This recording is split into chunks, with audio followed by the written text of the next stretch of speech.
My wife is a writer. You can Google her, okay? Author Kimberly Fain, and you'll see her face come up.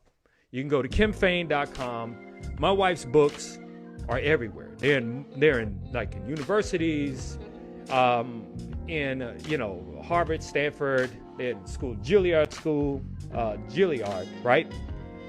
They're all over the place. University of Chicago, Rice University, everywhere in different countries. And we worked our ass off to do that, and we worked our ass off to get her to a point to where people could just Google her and a Google profile would pop up. Now, that's not something you can pay for, okay? You have to work your ass off to get it. But here's the thing. Some people that have it, they got there through false means, okay? But I'm not going to go into that right now, but I'm just going to share this with you on how you can quickly spot whether or not followers are real, or followers or subscribers are real, or if they're fake, okay? There is a website called Social Blade, okay? Social, just like social media, Blade, B-L-A-D-E, like the Marvel character. Black Marvel character who actually saved the Marvel franchise, by the way. That's just a note, all right? Social Blade, right? So when you go to the Social Blade website, all you have to do is take a popular YouTube's channel name or the URL at the top, which is the web address, drop it in the little box that says drop it here, right? And once you put it in there, it'll tell you everything about the channel. It'll tell you about the amount of money the channel is making, and of course this is an estimate, right? It'll also tell you about how many followers they're gaining and how many followers they're losing. And a sure tell sign is when they're losing like multiple followers in a month, then there is an issue. The followers are not real. People do not go through the whole plan or the whole execution of subscribing to a channel only for a crap load of them to exit within 30 days. So that is a sure tell sign that something is wrong. But I want to say this, okay? Because I kind of got off track a little bit. Let me go back to the whole book thing when I was talking about my wife and what we did. And this is how the whole exposure of fake whatever is and why I actually started doing it. All right, so whenever you sell books on Amazon, right? Many people out there who sell books on Amazon, they self-publish, and that's cool.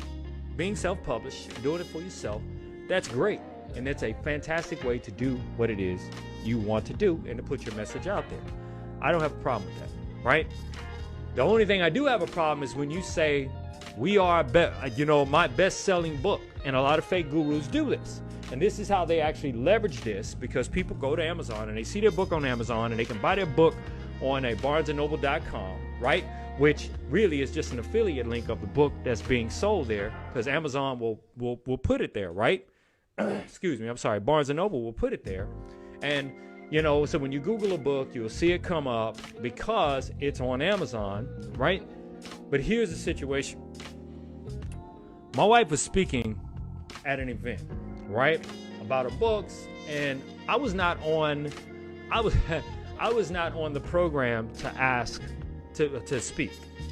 But then they found out what I did. They found out how I helped my wife, how I put the footwork in to get her book everywhere, and they said, well, can you stand up and and kind of share some marketing strategies and some strategies about getting your book published and distributed everywhere, right? And so I got up, and the first thing I said was, please do not say that you are a bestseller when you're not, because we know when you're lying. And I went on to explain the software that we use to track what books are selling across what platforms and how many books and what's the estimated revenue, etc. Now, there's certain things we can track and certain things that we can't track. But when you have a self-published book and you say using some kind of creative space or something like that on Amazon, we can easily tell how much you're selling, and we can easily tell how much you're getting paid based on what Amazon will pay you for publishing a book. And little did I know, there was a guy in the audience who has been living his entire existence off of his self-published books, right? And he's talking about his Amazon bestseller, et cetera, et cetera, et cetera. And I'm like, when I said that, I made an enemy that day. Okay? I made an enemy even though I did not know that he was doing that. Did not know it. But I just simply shared that authenticity is key to, one, getting respect, and two, getting your book into places that are legitimate, okay? And not just selling on Amazon, which is nothing wrong with that, right? And so because I said that, I made an enemy that day, and, you know, that person's me, but I don't give a shit. I really don't. I really don't, because it was not directed toward that person. Your feelings about your inadequacies, your insecurities about yourself has nothing to do with me. I was just simply sharing some of my marketing strategies and what not to say to a place, like say if we were trying to get into Houston Public Libraries. We're not going to say, oh, you know, we've sold 1,000 books. You know what I mean? We're not going to say that, because if we say that, they're going to check. And if we're lying to them, then guess what? We're not going to get our book in there. Okay? So anyway, back to the original point. Be authentic.